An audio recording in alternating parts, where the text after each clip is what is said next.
Halo, apa kabar? Semoga senantiasa sehat ya. Pada semester genap ini, kita akan belajar tentang teks negosiasi. Kita akan mempelajari karakteristik teks negosiasi, struktur dan kaidah kebahasaan teks negosiasi, strategi bernegosiasi, menyusun, serta menyunting teks negosiasi. Mari kita mulai dengan pertanyaan, apa sih arti negosiasi? Dalam KBBI, negosiasi diartikan yang pertama, proses tawar-menawar dengan jalan berunding untuk mencapai kesepakatan bersama antara satu pihak dan pihak yang lain. Arti yang kedua, penyelesaian sengketa secara damai melalui perundingan antara pihak yang bersengketa. Selanjutnya, yuk kita cari informasi supaya lebih mengenal teks negosiasi. Beberapa karakteristik teks negosiasi yakni sebagai berikut. 1. Teks negosiasi mengandung konflik, pertentangan, ataupun perselisihan. 2. Pada umumnya berbentuk komunikasi langsung, menggunakan bahasa lisan, didukung oleh gerak tubuh dan ekspresi wajah. Dalam komunikasi tertulis, negosiasi dinyatakan dalam bentuk surat, misalnya surat penawaran atau surat permintaan penawaran, proposal pengajuan kegiatan, ataupun permohonan bantuan dana. 3. Melibatkan dua pihak atau lebih. Pihak di sini bisa perseorangan, kelompok, atau organisasi. 4. Penyelesaiannya melalui tawar-menawar atau tukar-menukar. 5. Tentang sesuatu yang belum terjadi, baik itu rencana, program, atau suatu keinginan lainnya. 6. Penyelesaiannya berujung pada dua hal, yakni sepakat atau tidak sepakat. Nah, sekarang mari kita pahami bagaimana struktur dan kaidah kebahasaannya. Secara umum, struktur teks negosiasi diawali dengan orientasi, yakni pengenalan topik atau masalah negosiasi. Bagian ini mengungkapkan permasalahan yang akan dinegosiasikan, yang bisa saja disampaikan oleh salah satu negosiator atau kedua-duanya. Berikutnya, pengajuan berupa pernyataan dari negosiator pertama untuk meminta, mengajak, mendorong negosiator kedua untuk melakukan sesuatu sesuai dengan keinginannya. Selanjutnya, penawaran berupa pernyataan-pernyataan dari kedua belah pihak, berisi penawaran dan penolakan atau adu tawar tentang sesuatu yang diajukan. Pada bagian ini, tiap pihak menyampaikan sejumlah argumentasi beserta alasan-alasannya yang didukung oleh fakta dan data. Yang terakhir adalah kesepakatan, yaitu keputusan antara kedua belah pihak setuju atau tidak setuju. Kaidah kebahasaan teks negosiasi antara lain kalimat dialogis, yaitu percakapan dua orang atau lebih. Kalimat santun, menggunakan bahasa yang menyenangkan lawan bicaranya. Hal ini bisa diartikan halus dan baik budi bahasanya, sopan, atau pemilihan kata tepat. Persuasif, muncul kalimat persuasif berupa bujukan, menyatakan keinginan, atau harapan.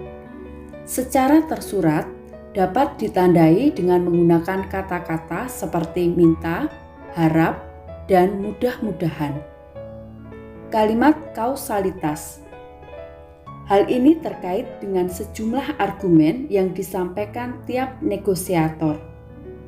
Pernyataan-pernyataan itu antara lain ditandai oleh konjungsi karena, sebab, oleh karena itu, sehingga, akibatnya. Konjungsi-konjungsi itu tidak sedikit pula yang tersirat. Kalimat bersyarat. Teks negosiasi juga banyak menggunakan kalimat yang menyatakan hubungan bersyarat.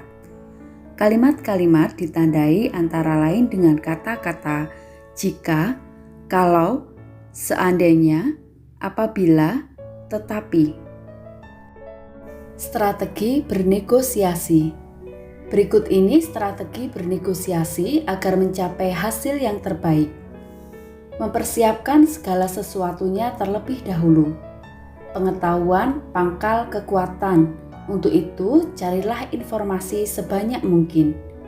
Kooperatif, bersahabat, dan belajar bersosialisasi. Merumuskan tujuan dan yakin bahwa segala sesuatu bisa dinegosiasikan. Bersikap kritis dan percaya diri. Buatlah skenario negosiasi, tapi ingat ada hal yang tidak terduga. Untuk itu, pertimbangkan semua kemungkinan. Berlatihlah teknik berbicara dengan baik.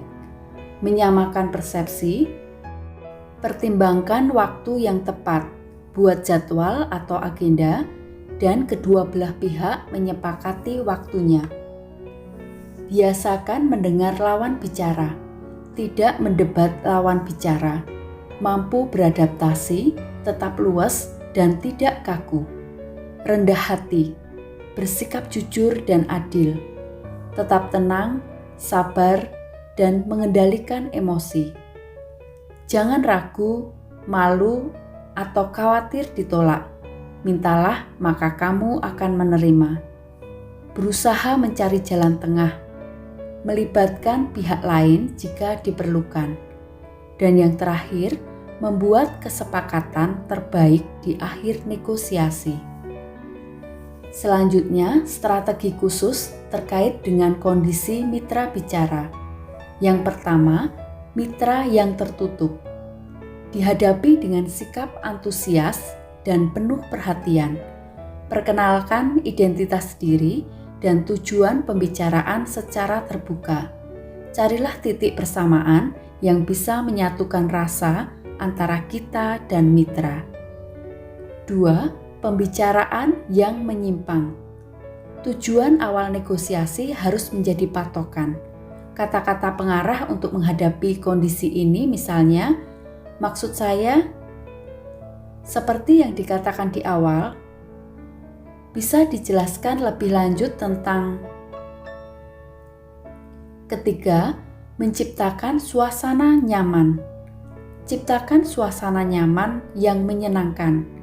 Pahami hati mitra bicara. Tawaran, ajakan, dan sejenisnya harus disampaikan dengan ramah dan penuh simpati. 4. Waktu yang terbatas. Keterbatasan waktu bisa menjadi kendala ketuntasan bernegosiasi. Ajukanlah permintaan kesediaan melanjutkan di waktu yang lain. Jika mendapat kesan menyenangkan saat bernegosiasi di awal, mitra akan bersedia lagi. Itulah pentingnya menciptakan suasana yang akrab dan nyaman. Menyusun dan menyunting teks negosiasi. Dalam menyusun teks negosiasi harus memperhatikan hal-hal berikut ini. Memahami tahapan negosiasi, yaitu memahami struktur teks negosiasi. Melakukan sejumlah persiapan antara lain menentukan topik, menentukan pihak yang perlu dihubungi, memilih strategi yang efektif, memikirkan alasan-alasan rasional yang bisa meyakinkan mitra bicara untuk kepentingan tersebut. Negosiator perlu menelaah tujuan negosiasi agar bisa melihat kepentingan dari sudut pandangnya dan sudut pandang mitra negosiasi. Negosiator juga perlu menelaah masalah dan mengumpulkan informasi, sehingga dapat mempertimbangkan ucapan-ucapan yang memperkuat atau melemahkan argumentasinya, dan dapat memikirkan strateginya. Yang terakhir, perlu mempersiapkan diri menghadapi konflik dan rencana pasca kesepakatan. Menyunting teks negosiasi. Ada 3 hal yang perlu diperhatikan dalam proses ini, yaitu isi, struktur, dan bahasa. Penyuntingan isi harus memperhatikan kaidah yang berlaku, yaitu melibatkan 2 pihak atau lebih, berupa kegiatan komunikasi langsung, mengandung konflik, menyelesaikan melalui tawar-menawar, menyangkut sesuatu yang belum terjadi, berujung pada kesepakatan atau tidak sepakat.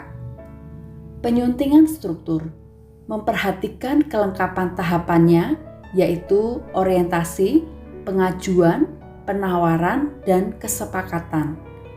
Penyuntingan bahasa memperhatikan kaidah kebahasaan teks negosiasi, yaitu kalimat dialogis, santun, persuasif, kalimat bersyarat, kalimat kausalitas.